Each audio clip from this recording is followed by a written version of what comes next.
किसी को बिना वजह परेशान करना, लूटपाट करना, दूसरे के हक को छीनना, दूसरे के किए हुए मेहनत को छीनना, लूटपाट करना, दूसरों को सताना कभी भी अच्छा नहीं होता। बस गलत गलत होता है, सही सही होता है, और उसका जो रिज़ल्ट है भुगताना यहीं इस धरती पर करना पड़ता है, चाहे वो हम करें या हमारी औलाद करे।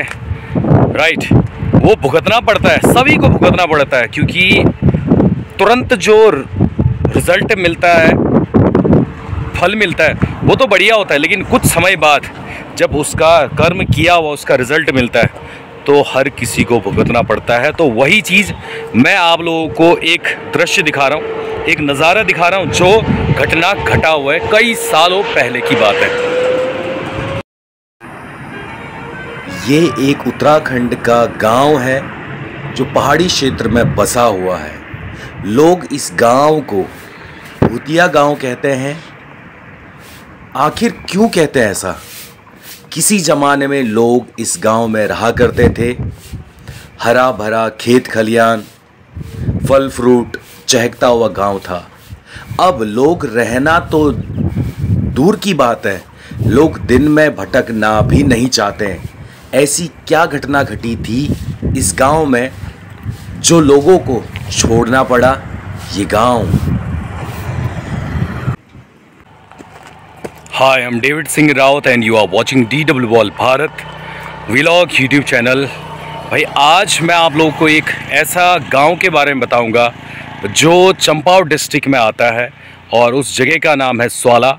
वो गांव किसी टाइम पे बहुत चहल पहल हुआ करता था, बट आज सूना सपाटा एकदम गांव उजड़ चुका है और लोग रात को दिन में भी रहना नहीं चाहता है।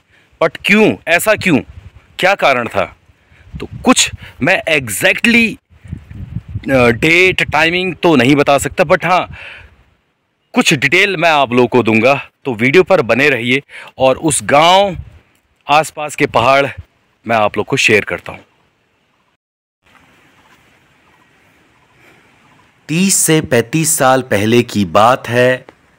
कहा जाता है इस रोड पर चलने वाली उन गाड़ियों में से एक बस, जो बस पैसेंजर से भरी थी, और वो बस इस खाई में जा गिरी। ठीक गांव के नीचे वो बस पहुंची। जब गिरी, उस बस के जो पैसेंजर थे सब के सब बेमौत मारे गए।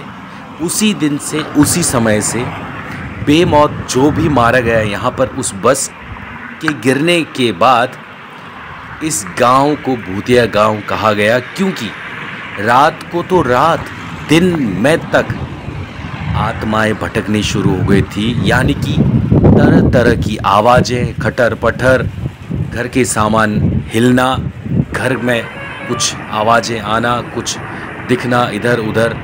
इस वजह से गांव वाले परेशान होकर गांव को छोड़ना पड़ा। और आज वो दिन आ चुका है, लगभग 35 साल बाद। अगर हम बात करें 35 से 40 साल बाद, तो ये गांव में कोई इंसान तो क्या, एक जानवर तक नहीं दिखाई देता है। और देखिए, खेत खलियान, बगीचे, हरा भरा किसी ज़माने में हुआ करता था, ऐसा कहा जाता है। लेकिन आज कोई एक चींटी तक नहीं भटकता इस गांव में। और ये कारण था इस गांव से जाने वाले लोग, और वो लोग कहाँ रहते ये बात भी किसी को पता नहीं। तो ये घटना घटी थी जिस वजह से लोगों ने इस गांव को छोड़ दिया। तो भाई ये कहानी थी इस गांव की, जो कुछ इस तरह से घटना घटी हुई थी, और लगभग 25-30 साल होने जा रहे इस गांव को, इस घटना को घटा हुआ। सो गाइस, इस तरह के कभी भी मौका मिले ऐसा घटना घटने ना दें, मौके का फ़ायदा कभी ना उठाएं, क्योंकि ज़िंदगी में ना कहता ना, जैसी करनी वैसी भरनी, वो होता है और सब कुछ इसी धरती में ही भुगतना पड़ता है। सो गाइस, आज के लिए इतना ही, बाकी will meet you on next video. तब तक के लिए good bye and thank you so much.